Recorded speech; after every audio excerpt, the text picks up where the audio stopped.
Finalizamos nuestro diálogo sobre los elementos compositivos de la arquitectura del bareque.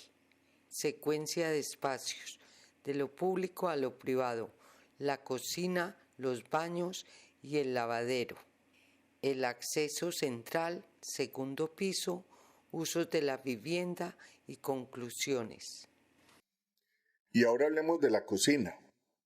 Este era el lugar de trabajo de la madre y de las hijas, que desde allí manejaban la casa. En las fincas la cocina era el lugar más importante. Era el trono de la madre, pues no había comedor. Allí era donde llegaban los hijos, mientras ella les iba repartiendo las comidas. Como no existía comedor porque nadie iba a visitarlos, ellos comían en la cocina mientras hablaban con su madre, con su hermano o con su papá. Y en las horas de la noche, mientras comían, compartían las experiencias del día, hablaban de sus cosas y se disfrutaba la intimidad familiar. Pero eso era en el campo. Ya en los pueblos era distinto.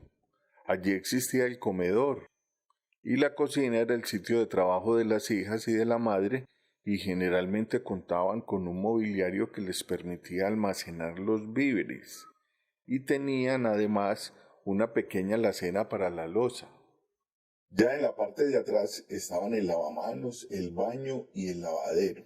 Estos espacios no estaban relacionados con el patio, con la zona de llegada, sino con el solar, pues la cocina, los baños y el lavadero no establecían una relación directa con el patio, sino con la parte de atrás.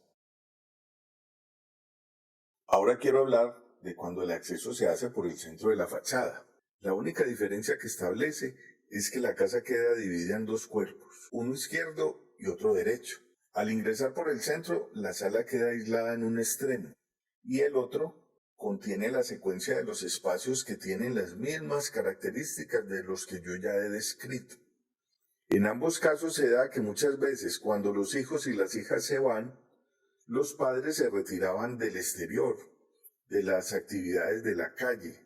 Entonces los dos cuartos principales de la fachada se volvían sala y cuarto de huéspedes, y ellos se pasaban hacia una de las habitaciones internas para desligarse del ruido de la calle y quedar más cerca de la cocina, que es donde la señora de la casa realiza las actividades gastronómicas de la familia.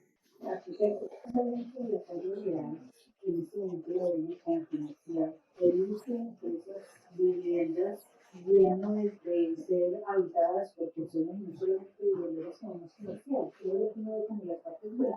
En la estructura urbana del municipio, la calle Real tenía un equilibrio entre vivienda y comercio. Por ello casi que uno podría decir que de día y de noche tenían gente en estas calles, porque cumplía con las dos funciones. Pero ahora con la especulación que existe en Salento, debido al turismo, pues prácticamente la vivienda ha sido desplazada de la calle Real y lo que se encuentra es una sucesión de negocios que hacen que en el momento en que no esté funcionando el comercio, esas calles se vean deshabitadas. Curiosamente, siendo la calle Real. Sí, los negocios son de productos que no son netamente de la... Yo desconfío mucho de que ese comercio de la calle Real genere fuentes de empleo en el municipio, porque son negocios que necesitan una mano de obra especializada, si son de tejidos, si son de joyería, así como de materias primas que no son de por aquí.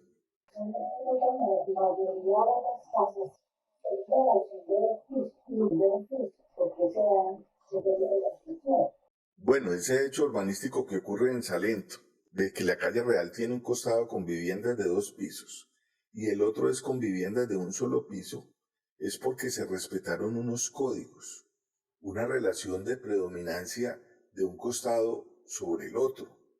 Es decir, si las casas de un costado tienen 2 pisos, las otras, al ser de un piso, están permitiendo que las del costado opuesto puedan conservar el contacto directo con el paisaje. Entonces podemos decir que existe una comprensión, un sentido urbano en las construcciones. Si las altas necesitan preservar el contacto con el paisaje, entonces las del frente se construyeron de un solo piso y se extendieron horizontalmente. Entonces esa relación de predominio se respetó, lo cual es un acierto urbanístico. Ahora ya hablando en términos generales, todo lo que yo he dicho respecto a estas casas se cumple porque son códigos culturales y sociales. La gran diferencia con las viviendas de 2 pisos está en que esta destinaba el primer piso para depósitos o para locales comerciales y la vivienda propiamente se desarrollaba en el segundo piso, con el mismo orden secuencial, con los mismos elementos ornamentales, con todo. Arquitecto, no es para agradecerle ese conocimiento que ha querido compartir con nosotros.